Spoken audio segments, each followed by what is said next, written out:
Good evening. My name is Mike, and today we're going to talk about the book Leading Change by Kotter. Going on to chapter 5, Developing a Vision and Strategy. This is the third stage in Kotter's 8-stage change process for change management, developing the vision. Some ways that individuals might try to implement change is looking at a problem and saying, oh, it's because of their attitude that they need to change. Let's just tell them what to do. But rarely does an authoritarian or a micromanagement type of approach work when it comes to making major behavior change for the long term. It's unlikely to break through the forces of resistance because certain behaviors have been so deeply enculturated that just telling people what to do, it doesn't work. Micromanagement, telling people in detail, this is what you need to do. Or people might pretend to cooperate for a time, but change will happen very slowly and it won't last. So this is why having a vision is essential.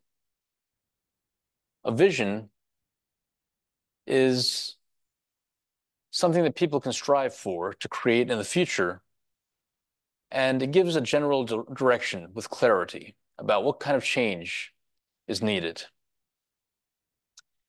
A vision also motivates people to make a difference in their behavior and to take those initial steps, which may be painful.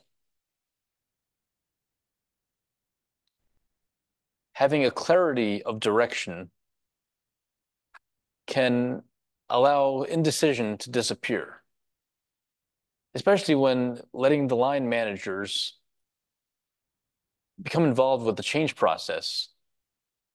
A vision statement isn't just some flowery words that are very ambiguous, but they're clear and they're more specific so that people can understand and relate.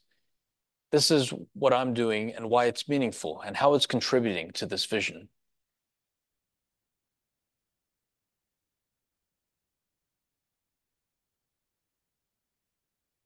If if a transformation is mundane and doesn't inspire action, it's probably not going to be enough to motivate people to make a difference. For example, strategically, we might say that a certain percentage needs to increase of some kind of activity over the next quarter. And these are the steps, this is how we're going to do it. But having a long notebook of information, this whole plan, everything detailed, this is the new manual. This is how we're going to make change over the next decade. First of all, the next decade, that's not going to be enough to motivate somebody in their day-to-day tasks. Because they're wondering, oh yes, well, that's the 20 whatever plan, 2030, 2040. What about what I'm doing today? Everything's all right. There's no sense of urgency. Let me just keep doing things the same way. But that's a nice idea, though. So having a very detailed by the book plan, that won't be enough to motivate. And that's where the vision comes in.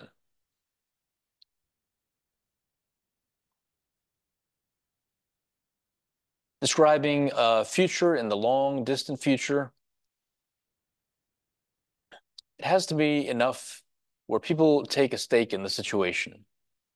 And Kotter lists in this book, which I definitely suggest that you read, some characteristics of an effective vision. And a few of those are that it's focused, clear enough to give some guidance in decision making. That way, when a vision has some clarity, there's not a lot of micromanagement needed because people understand the gist, or as they say in the military, the commander's intent. If they understand the overall intent of the vision, it's not, oh, how am I going to do this simple task? Because they understand, well, how would fulfilling this task in this way contribute to that vision or the commander's intent? So having that clear, focused vision, a lot of indecisiveness falls away. making a vision desirable, appealing to the interests of the members of the organization, the stockholders, and also the customers, for example. Something that people want to be a part of.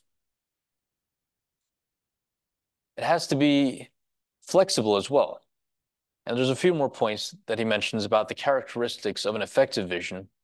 Flexibility, it can be changed over time. Initially, it might be one person who writes a rough draft that says, this is the vision that I think we need to go for. But then after meeting with a guiding coalition or a team that trusts one another and has the best interest of the organization in mind, they might say, oh, this is more realistic, or this is really, what I see, what I feel needs to be done. So it goes through a few rough drafts, and it's an ever-changing, flexible vision. Nothing set in stone at once. It should be realistic, of course, and should go beyond just the average benefits to customers, employees, and stockholders. We're trying to create a major change, not just something that's not inspiring. For example, saying, as he mentions, 15% earnings per share growth, quote, is not an effective vision. Or having this thick notebook talking about a quality program is also not effective. And neither is having a bunch of vague values, like our vision is to work with integrity or to have good relations with our customers. What does that mean exactly? And how is it going to affect how I do my work day to day? Kotter talks about the transformational vision and some of the characteristics, which include it's ambitious enough to help people to move out of their comfort zone and out of their comfortable routines.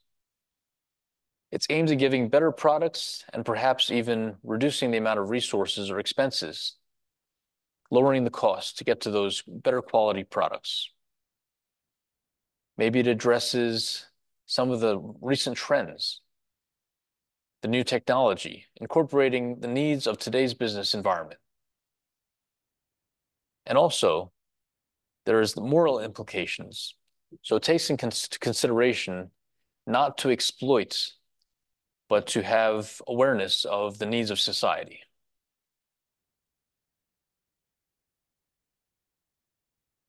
Developing a vision comes from the head and the heart, and it can be messy. People might not disagree. In fact, they will not agree rather when the vision is first put down. But that's why there needs to be a trusting, guiding coalition to kind of go over this vision and come up with something that works. Modifying the ideas and maybe eliminating one element, adding something else.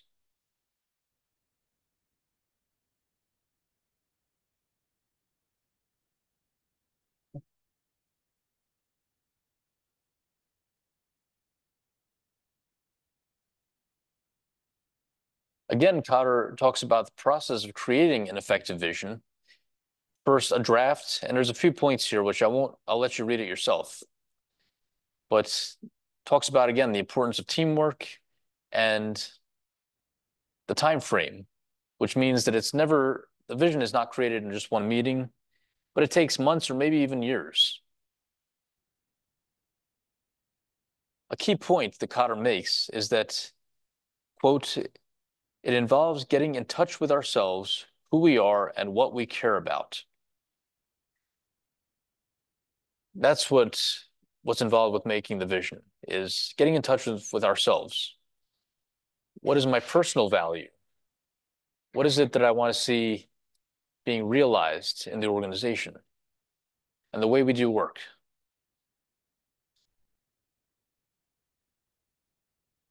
Without that guiding coalition that has trust amongst its members, there may be too many people who are narrowly focused on protecting their own subgroups or their departments. They want to keep things a certain way. They may not trust what the other people are doing.